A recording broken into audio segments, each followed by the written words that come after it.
সাবেক খাদ্যমন্ত্রী অ্যাডভোকেট কামরুল ইসলামকে আদালতে তোলা হয়েছে। এই মুহূর্তে নিম্ন আদালতে আছেন সহকর্মী মুজাহিদুল ইসলাম। এ ব্যাপারে বিস্তারিত জানতে সরাসরি যুক্ত হচ্ছে তার সঙ্গে। মুজাহিদ, বেশ অনেকগুলো মামলা আছে তার বিরুদ্ধে, কোন মামলায় আসলে আজকে তাকে আদালতে হাজির করা হয়েছে?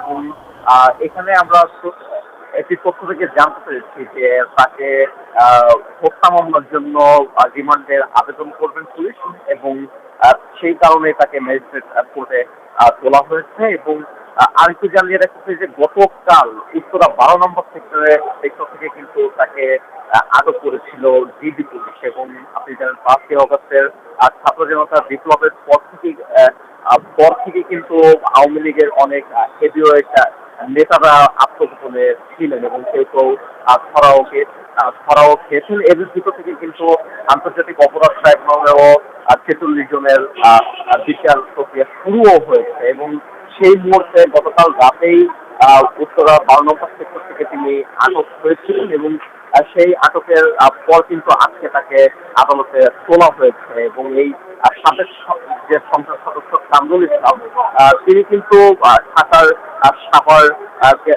সাভার কেরানীগঞ্জ এবং যে কামরাঙ্গীরচর আছে সেই এলাকা থেকে 2008 সালে প্রথম নির্বাচিত হয়েছিলেন। 46 জনের বিচার প্রক্রিয়া শুরুও হয়েছে। কোয়ালিটি সম্পন্ন আন্তর্জাতিক মানের still bar CSRM, committed for better still. এবং সেই মুহূর্তে গতকাল রাতেই উত্তরার 12 নম্বর সেক্টর থেকে তিনি আটক হয়েছিলেন, এবং সেই আটকের পর কিন্তু আজকে তাকে আদালতে তোলা হয়েছে। এবং এই সাবেক যে সংসদ সদস্য কামরুল ইসলাম, তিনি কিন্তু ঢাকার সাভার কেরানীগঞ্জ এবং যে কামরাঙ্গীরচর আছে সেই এলাকা থেকে 2008 সালে প্রথম নির্বাচিত হয়েছিলেন, এবং পরবর্তীতে 2014 সালে খাদ্যমন্ত্রী হিসেবে তিনি কিন্তু খাদ্যমন্ত্রী হয়েছিলেন। এখন পর্যন্ত তাকে উপরে ম্যাজিস্ট্রেট কোর্টে নিয়ে যাওয়া হয়েছে, এবং আমরা দেখতে পাচ্ছি যে এখানে যে কঠোর নিরাপত্তা বলয় সেটি বিদ্যমান রয়েছে।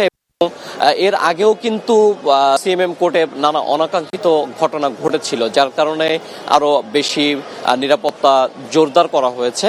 এবং আমরা দেখতে পাচ্ছিলাম যে এখানে যে গেটটি রয়েছে সেই গেটটিও কিন্তু বন্ধ করে খুব